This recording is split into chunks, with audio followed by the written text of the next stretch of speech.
Hello friends, in today's video I'm gonna be walking through how to use the voice notes on WhatsApp.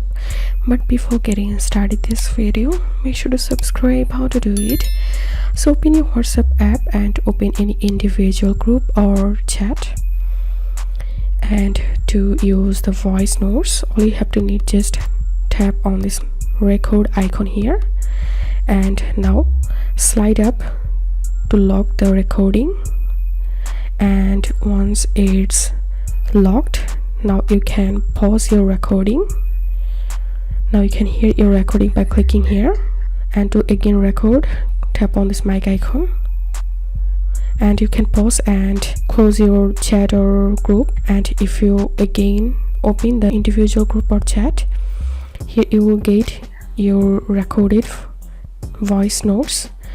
And now you can delete the recorded voice notes by tapping on this delete icon.